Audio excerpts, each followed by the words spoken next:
Dear students, আসসালামু আলাইকুম and good day. সবাই ভালো আছেন? আজকে আমরা স্পেলিংয়ের এবং প্রোনাউন্সিয়েশনের আরেকটি ভিডিও মানে 23তম ভিডিও নিয়ে আপনাদের সামনে উপস্থিত হয়েছি। আর যেহেতু আমি বানানের উপরে বেশ কিছু ভিডিও করেছি এবং এখন আমার হচ্ছে মূলত উচ্চারণের উপরে ভিডিও, এবং উচ্চারণের উপরে ভিডিওগুলো আমরা উচ্চারণের যে গ্রামার মানে ফনেটিক্স শেখার মাধ্যমে মেনলি করব।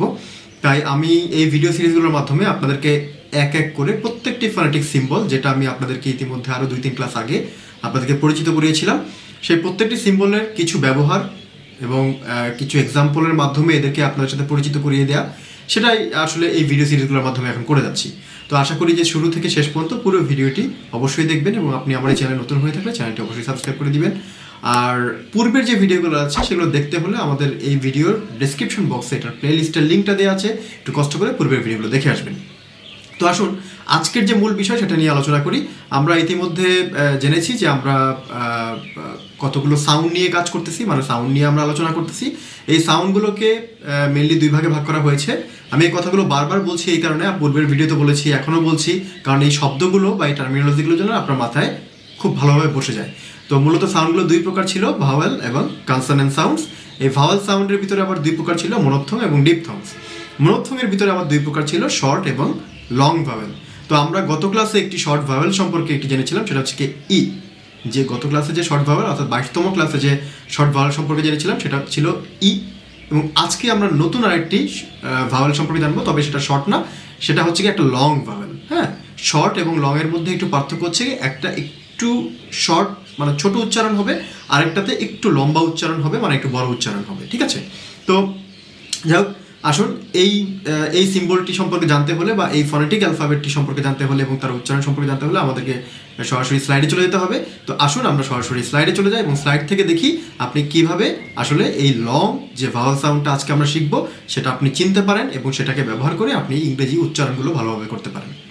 তো আসুন আমরা শুরু করি। তো ডিয়ার স্টুডেন্টস, আমরা চলে আসলাম সরাসরি আমাদের স্লাইডে, এবং আমরা স্লাইড থেকে দেখতে পাচ্ছি যে আপনি কিভাবে মানে এই যে লং ভাওয়েল সাউন্ডটা, সেই লং ভাওয়েল সাউন্ডটা দেখতে অনেকটা ছোট হাতের আয়ের মতো। আমরা ইতিমধ্যে শর্ট যে একটা সাউন্ড শিখেছিলাম ই, এটারই একটা লং ভাওয়েল হচ্ছে ই।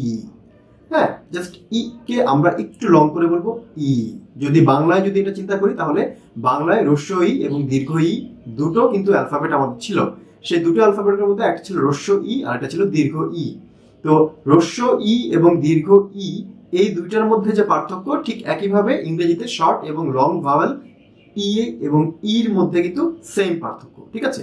তো ওইখানে আমরা বলতেছি হ্রস্ব ই, এখানে আমরা হ্রস্ব ই বলতেছি না, জাস্ট ওই সাউন্ডটা, ওই স্পেসিফিক সাউন্ডটা, সেই সাউন্ডটাকে আমরা মেনশন করার চেষ্টা করতেছি। ওকে, তো আসুন দেখেন, আমি আগেই বলেছি যে ফনেটিক সিম্বলগুলোকে চিনতে হলে আপনাকে কি করতে হবে।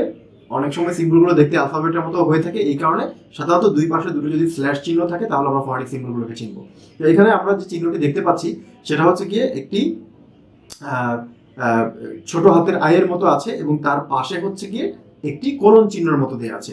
যদি এইরকম ফনেটিক সিম্বলে কোলন চিহ্নের মতো দেওয়া থাকে, তাহলে যদি কোনো সিম্বলের পাশে কোলন চিহ্ন দেওয়া থাকে তাহলে সাধারণত এটা লং সাউন্ড হয়। মাথায় রাখবেন, কোনো সিম্বলের পাশে যদি কোলন চিহ্ন দেওয়া থাকে তাহলে এটা অবশ্যই কি হবে, লং সাউন্ড হবে। ওকে, তা এখানে ছোট হাতের আই আবার অনেক সময় আপনি ক্যামব্রিজ বা অক্সফোর্ড বা ম্যাকমিলানের যে ডিকশনারি আছে সেখানে আবার অনেক সময় আপনি খেয়াল করবেন যে এই সাউন্ডগুলোতে যেটা হয় সেটা হচ্ছে কি, এই শর্ট এই লং ই সাউন্ডে আবার আয়ের উপরে যে একটা ছোট ফোঁটা দিয়ে থাকি, সেই ফোঁটাও কিন্তু অনেক সময় দেওয়া থাকে, মানে দুটোই থাকে, একটা ফোঁটা ছাড়াও থাকে আর হচ্ছে ফোঁটা দিয়েও থাকে। সুতরাং দুইটাই হতে পারে। আপনাদের যদি কনফিউশন তৈরি হয়, এই কারণে আমি আপনাদেরকে বিষয়টা খুলে বললাম। ঠিক আছে? তো তাহলে এটার উচ্চারণটা কি হবে, বাংলায় যে আমরা দীর্ঘ ই উচ্চারণ করছি সেই দীর্ঘ ইর মতো, যেটা আমরা স্লাইডে ইতিমধ্যে দেখতে পাচ্ছি, দীর্ঘ ইর মতো উচ্চারণ হবে। তাহলে উচ্চারণটা হবে কি, আমি শর্ট লং দুটাকে তুলনা করে বুঝাই, ই আর একটা হবে ই। ই, যারা আমার সাথে ট্রাই করে দেখেন তারাও আমার সাথে রিপিট করতে পারেন, ই ই। তাহলে ই ই ই ই, এটা হচ্ছে মেইনলি পার্থক্য। ঠিক আছে? তো আসুন এটা দিয়ে আমরা 2-একটা ওয়ার্ড দেখি, যে ওয়ার্ড থেকে আসলে আমরা এটাকে চিনতে পারবো। তো এখানে একটা ওয়ার্ড দেওয়া আছে, সেটা হচ্ছে কি সিট, SEAT। হ্যাঁ, সিট। তো এইটার যে ফনেটিক সিম্বলে এটাকে লিখলে কিভাবে লিখতে হয় সেটা নিচে কালো রঙের বোল্ড করে দেওয়া আছে, সেটা দেখতে পাচ্ছেন। এস এর মতো একটা সিম্বল দেওয়া আছে, তারপরে হচ্ছে গিয়ে লং ইর মতো একটা, যেহেতু পাশে কোলন দেওয়া আছে তার মানে একটা লং ই, আমি যেহেতু বলেছি পাশে কোলন দেওয়া থাকলে এটা একটা লং ইর মতো সাউন্ড দিবে। তো এই লং ইর মতো সাউন্ড এবং সবার শেষে হচ্ছে গিয়ে টপ সাউন্ড। তাহলে কি হচ্ছে, সিট সিট। ঠিক আছে? কি হচ্ছে? সিট। ওকে, এটা একটু মাথায় রাখবেন। আরেকটা ওয়ার্ড আমরা দেখি, সেটা হচ্ছে ইট। ইট আমরা যদি খুব দ্রুত ইট বলে ফেলি তাহলে কিন্তু এটা আইটি হয়ে যাবে, আর যদি আমরা বলি ইট তাহলে এটা হয়ে যাবে ইএইটি। ঠিক আছে? তো ওইটা আর এটার মধ্যে সিম্বলগত যে পার্থক্য সেটা হচ্ছে একটার মধ্যে লং সাউন্ড ইউজ করা হয়েছে এবং একটার মধ্যে শর্ট সাউন্ড ইউজ করা হয়েছে, কিন্তু অ্যালফাবেটে কিন্তু আমরা তিনটা অ্যালফাবেট পাচ্ছি ইএইটি। ঠিক আছে? তো আমরা আরো কিছু এক্সাম্পল দেখি, তাহলে আমাদের কাছে আরো বিষয়টা ক্লিয়ার হয়ে যাবে।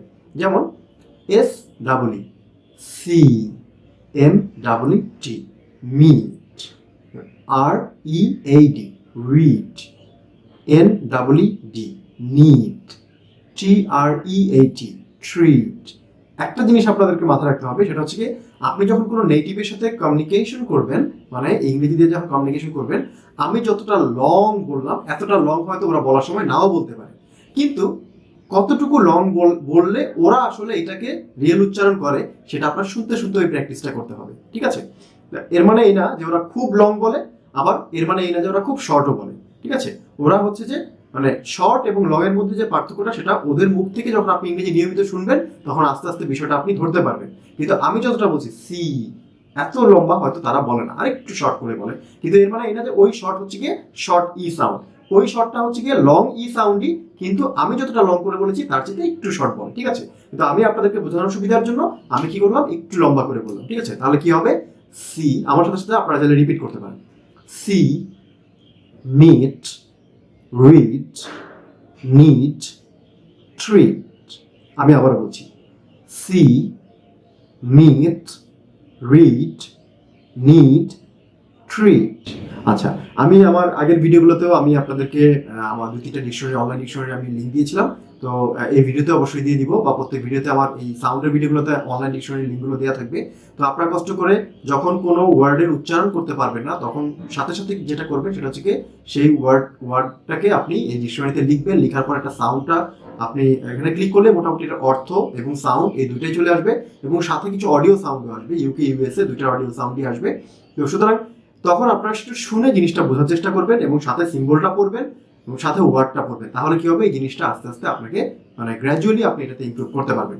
এই জিনিসটা তো আর একবারে হবে না, উচ্চারণের ব্যাপারটা একবারে আসলে আসেও না কারো, দীর্ঘদিন প্র্যাকটিস করতে করতে অবশ্যই ইনশাল্লাহ চলে আসবে।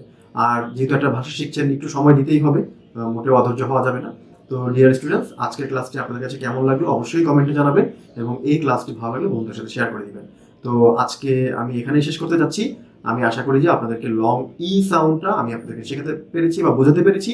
আগামী ক্লাসে আমরা শর্ট ই এবং লং ইর মধ্যে কি পার্থক্য, সেই পার্থক্য অনুযায়ী আমরা সেগুলোকে আরেকটু বিশ্লেষণ করার চেষ্টা করব। তো আগামী ক্লাসটি দেখার আমন্ত্রণ জানিয়ে আজকের ক্লাসটি এখানে শেষ করছি। Thank you very much.